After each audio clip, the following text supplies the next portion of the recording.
Friends, welcome you all.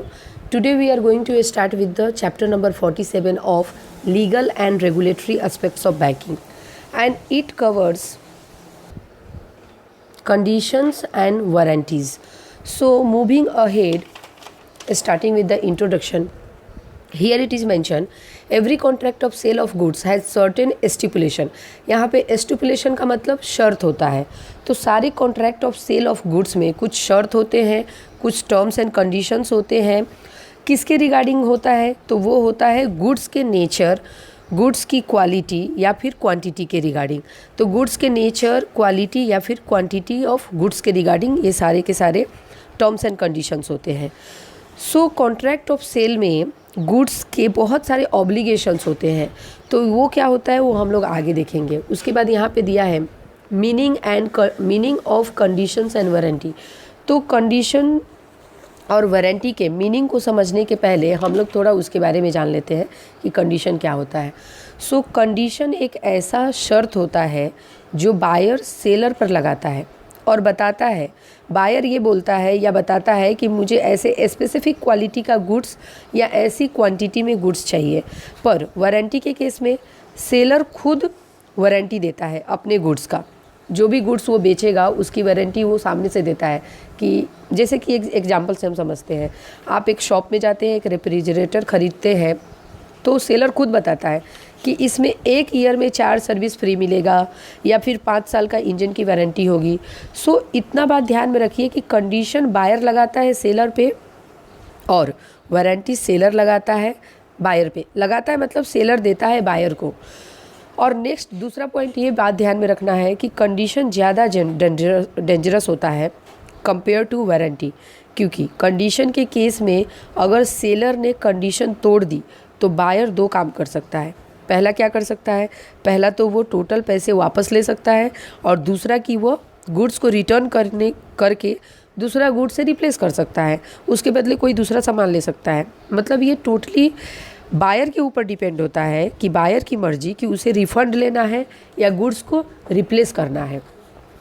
पर warranty के case में क्या होता है? गुड्स के कंडीशन के केस में तो वो हो गया. वारंटी के केस में ये होता है कि वारंटी के केस में आप सिर्फ गुड्स को रिप्लेस करवा सकते हैं. आपके पास रिफ़ंड लेने के लिए कोई चॉइस नहीं रहता.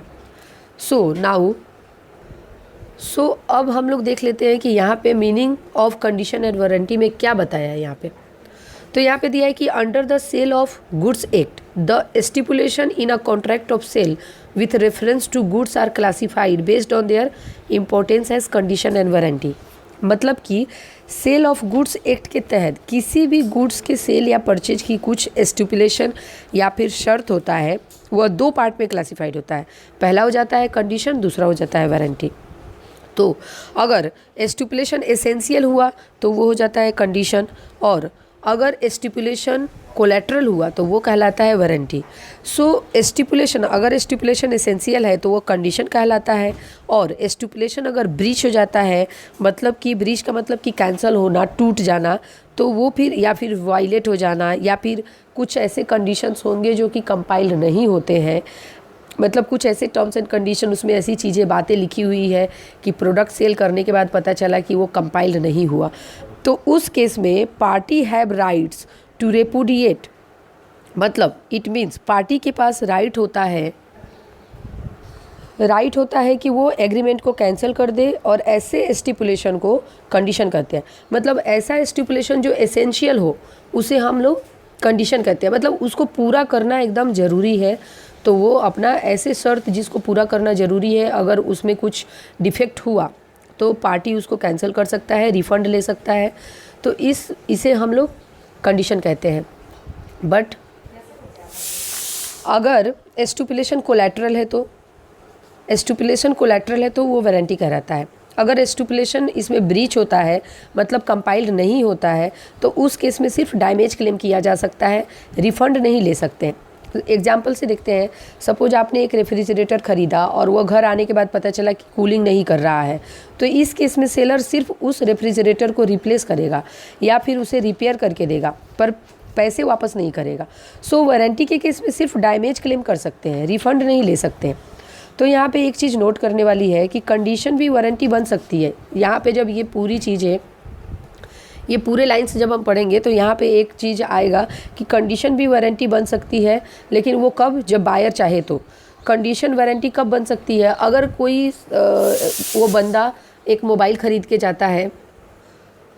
अगर आप एक मोबाइल ख़रीदते हैं, आप बायर हैं, आप जाते हैं एक मोबाइल ख़रीदते हैं और वहाँ पे आप घर पे आके देखते हैं कि अरे जितने सारे कंडीशंस उसमें लिखे हैं, जैसे कि 2 GB रैम होगा या 64 GB का आपका स्टोरेज होगा या जो भी चीज़ें हैं, उसमें से कोई एक चीज़ आपने कंडीशन फुलफ़िल नहीं की, सेलर ने आपको मिसगाइड करके बेच दिया, तो आप उसको जाके, ये बायर के ऊपर डिपेंड होता है, आप उसको जाके बोलेंगे कि मुझे पूरा रिफ़ंड चाहिए, या फिर आप उसको रिप्लेस भी करवा सकते हैं कि जो प्रॉपर कंडीशंस में लिखे थे वो सारी चीज़ें से हमें रिप्लेस करके दे दीजिए।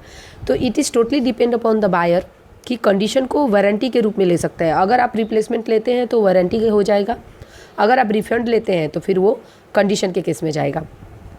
देन नेक्स्ट आता है कि इम्प्लाइड कंडीशन एंड वारंटी। यहाँ पे इम्प्लाइड कंडीशन एंड वारंटी में हमें सबसे पहले तो ये पता होता है कि एक तो होता है एक्सप्रेस और दूसरा होता है इम्प्लाइड। तो एक्सप्रेस का मतलब क्या होता है कि एक्सप्रेस कंडीशन ऐसा कंडीशन या वारंटी होता है जो कि लिखा होता है, रिटन एग्रीमेंट होता है। बट इम्प्लाइड का मतलब कि इम्प्लाइड बाय लॉ, मीन्स लिखा नहीं है पर उसे माना जा सकता है। जैसे कि हमने रेफ्रिजरेटर का एग्जांपल देखा, अगर आप रेफ्रिजरेटर ख़रीदते हैं, फ्रिज घर लाते हैं, तो ये मान के चलेंगे कि ये कूलिंग करेगा, उसका इम्प्लाइड उसमें ये चीज़ें मेंशन होगा, मतलब ये चीज़ें बाय लॉ बाय इम्प्लाइड हम समझ सकते हैं कि रेफ्रिजरेटर का मतलब कि कूलिंग देगा। तो वो हो जाता है कि इम्प्लाइड कंडीशन या वारंटी। नेक्स्ट हम लोग यहाँ पे देखेंगे कि टाइटल ऑफ सेलर। तो यहाँ पे क्या है, implied condition on the part of, यहाँ हम लोग कंडीशन देखेंगे, इम्प्लाइड कंडीशन, और नेक्स्ट एक दूसरा है जहाँ पे हम लोग इम्प्लाइड वारंटी देखेंगे, दूसरा यहाँ पे इम्प्लाइड वारंटी देखेंगे। तो सबसे पहले हम लोग इम्प्लाइड कंडीशन को देखते हैं। तो यहाँ पे title of the seller, title of the seller का मतलब ये हो जाता है कि अगर आप कोई सामान खरीदते हैं तो यह मान के चलते हैं कि यह गुड्स का मालिक या बंदा होगा। जैसे कि यहाँ पे एग्जांपल से देखिए कि टाइटल क्लियर होना चाहिए, ऐसा कुछ डिफेक्ट नहीं होना चाहिए। अगर ए ने एक सेकेंड हैंड कार ख़रीदा तो ये मान के चलेगा कि बी उसका मालिक है, बी को अगर वो पैसे देता है तो ये मान के चलेगा कि बी उसका मालिक है, बी ने चोरी नहीं की है, चोरी का माल नहीं बेच रहा है। तो इसके वजह से टाइटल क्लियर है ये मान के बायर चलता है कि सेलर का टाइटल क्लियर है, सेलर ही उस कार का मालिक है। और इस केस में अगर यहाँ पे पुलिस उस कार को लेके जाती है और बोलती है कि ये तो चोरी का कार था, तो फिर ए क्या करेगा, वो पूरा प्राइस रिकवर कर लेगा बी से, क्योंकि बी ने क्या किया, वो इम्प्लाइड कंडीशन को वायलेट किया। देन नेक्स्ट है sale of goods by description. दूसरा है कि डिस्क्रिप्शन, जैसा डिस्क्रिप्शन दिया है, जैसा बराबर से प्रचार करके दिया है, उसी हिसाब से वो होना चाहिए। तो यहाँ पे देखिए, in a sale of goods by description here is a implied condition that goods shall be correspond with the, जैसा बताया है वैसा ही गुड्स होगा। एग्जाम्पल में देखते हैं कि A sell certain curtain to be by describing it to be 17th century. A ने कुछ कर्टेन सेल किया और बोला कि 17th सेंचुरी का है, बट बी खरीद के घर पे लेके गया और किसी ने उसको बताया कि अरे नहीं, कोई जानकार था जिसने बोला कि नहीं ये 17th सेंचुरी का नहीं है। तो इसके केस में क्या करेगा, वो रिजेक्ट कर देगा और जाके अपने क्लेम पैसे को वापस ले लेगा, क्लेम करके अपने पैसे को वापस लेगा और रिफ़ंड ले लेगा। फिर नेक्स्ट है sale by sample. Sale by sample में क्या होता है कि in case of sale by sample अगर इम्प्लाइड कंडीशन है तो इसके केस में जैसा सैंपल दिखाया है उस हिसाब से ही होना चाहिए। जैसे कि एग्जांपल देखते हैं, A want to buy rubber material of a certain length and with. A कुछ रबर मटेरियल खरीदना चाहता है कि ये इसी लेंथ का होना चाहिए, उसकी कुछ रिक्वायरमेंट होगी, उस हिसाब से वो खरीदना चाहता है। और बी ने उसे बराबर दिखाया लेकिन बेच दिया कुछ अलग ही चीज़, कुछ अलग मटेरियल। अभी बी जैसे ही ए को पता चला कि इसने बराबर से लेंथ वाला मुझे नहीं बेचा है, कुछ वेरिएशन है उसमें, तो उसको रिजेक्ट करके और अपने पैसे वापस ले सकता है। कंडीशन के केस में यही है कि पैसे वापस ले सकता है। फिर अगर sale by sample as well as description, अगर दोनों चीज़ें इन्वॉल्व है, सैंपल भी और डिस्क्रिप्शन भी, तो उस केस में भी उसमें भी यही एग्जांपल दिया है कि ए सेल टू बी कुछ रिफाइंड ऑयल बेचता है, बट वहाँ पे सैंपल में कुछ और दिखाया और घर जाने के बाद कुछ और पता चला, तो फिर उस केस में भी वह रिजेक्ट कर देगा। नेक्स्ट हम लोग देखेंगे क्विट पोजीशन। इसके केस में ये एम्प्लॉयड वारंटी के केस में आता है कि पहला है कि goods are free from any charge और encumbrance. So goods are free from any charge और इनकम्बरेंस, इसका मतलब क्या हो जाता है, ये इम्प्लाइड वारंटी होता है। मतलब सपोज आप एक लैंड खरीदते हैं और तब जब लैंड खरीद लिया तो आप ये सोचेंगे कि मालिक जो है वो लैंड बेच रहा है वो फ्री फ्रॉम चार्जेस होगा, किसी तरह का कोई भी इस पर चार्ज नहीं होगा, कोई टैक्सेस बाकी नहीं होंगे, कुछ भी नहीं होगा।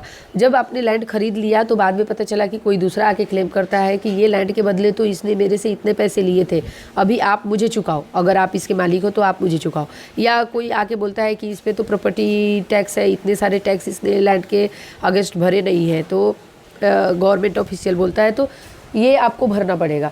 तो मतलब जब आप खरीदते हैं तो ये सोचते हैं कि ये फ्री फ्रॉम चार्ज है, किसी तरह का हमें इस पैसे को जो भी सेलर ने पैसे बोला है उसके अलावा मुझे और कुछ पैसे भरने नहीं हैं। लेकिन बाद में आपको क्या पता चलता है कि आपको तो पैसे और भरने पड़ेंगे।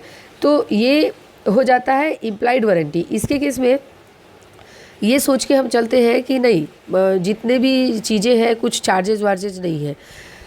सो ये हो जाता है अपना goods are free from charge, implied warranty. Next होता है क्वालिटी और fitness of goods for any particular purpose.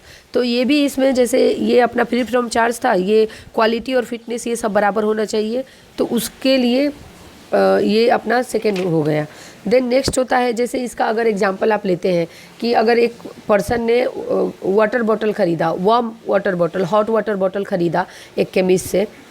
A asked B whether it would hot water. B say it mean to be hot water only. मतलब A ने ख़रीदा और B ने seller ने ये बोला कि हाँ ये हॉट वाटर है। तो A की वाइफ इंजर्ड हो जाती है उस बॉटल की बर्स्ट होने से, तो B held liable for the breach of implied condition as well as quality और fitness of the hot water bottle. मतलब ए ने तो ये सोच के ख़रीदा कि हाँ ये हॉट वाटर ही है, लेकिन घर जाने के बाद ये पता चलता है कि उस चीज़ से, मतलब यहाँ भी ये समझिए कि उसको प्रॉपर बता के देना चाहिए कि सारी चीज़ें बराबर है या नहीं है। अगर वो कुछ डेंजरस निकला और उसकी वजह से बायर को कुछ भी लॉस हुआ तो उसका भरपाई सेलर को करना पड़ेगा। यहाँ पे सिर्फ ये समझती। फिर यहाँ पे दिया है नोट में, it is to be noted that an express warranty और condition given by any party is always in addition to the employed warranty और कंडीशन एज एक्सप्लेन्ड अबव। जितने भी ऊपर में बताया गया है, मतलब इतना समझिए कि it is not to be. So यहाँ पे इतना जानिए कि एक्सप्रेस मतलब रिटन में जितने भी वारंटी या कंडीशन लिख के दिए जाते हैं उसका एडिशन होता है इम्प्लाइड वारंटी और कंडीशन, मतलब वो ऑलरेडी उसमें इंक्लूडेड होता है। नेक्स्ट है कैविएट एम्प्टर या बायर बीवेयर। बायर को कहाँ पे बीवेयर रहना चाहिए? कैविएट का मतलब होता है वार्निंग। किसी भी सामान को खरीदने से पहले एक वार्निंग होता है कि एक कॉजन होता है, वो आपको ध्यान में रखना पड़ता है, जिसको हम लोग डॉक्ट्रिन ऑफ कैविएट एम्प्टर भी कहते हैं। कोई भी पर्सन को किसी भी सामान को खरीदने से पहले अपने आई को ओपन रखना चाहिए, माइंड को एक्टिव रखना चाहिए और क्या खरीद रहे हैं वो चीज़ बराबर से देख के ध्यान में एग्जामिन करके उसको लेना चाहिए। सो अगर बाद में उस गुड्स ने आपके स्पेसिफिक पर्पस को सॉल्व नहीं किया या सर्व नहीं किया तो उसके लिए सेलर जिम्मेदार नहीं होगा।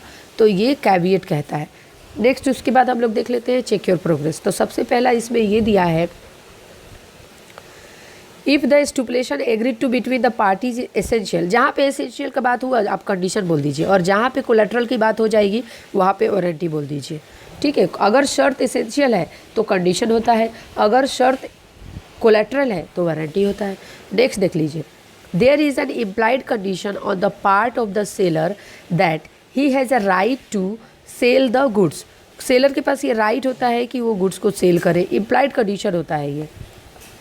फिर if the sale of goods is by blank space, there is a implied condition that the goods shall correspond with the description. Description है तो आंसर भी डिस्क्रिप्शन होगा। उसके बाद ट्रू एंड फॉल्स देखते हैं। In every contract of sale it is implied that the seller has got the right to sell the goods. ये तो उसका इम्प्लॉयड कॉन्ट्रैक्ट ही है कि वो गुड्स को सेल कर सकता है। और दूसरा है कि an implied warranty as to quality और fitness for particular purpose may be annexed to by the usage of trade. तो ये भी करेक्ट है। उसके बाद हम लोग नेक्स्ट देखेंगे chapter unpaid seller. Thank you so much for watching this video.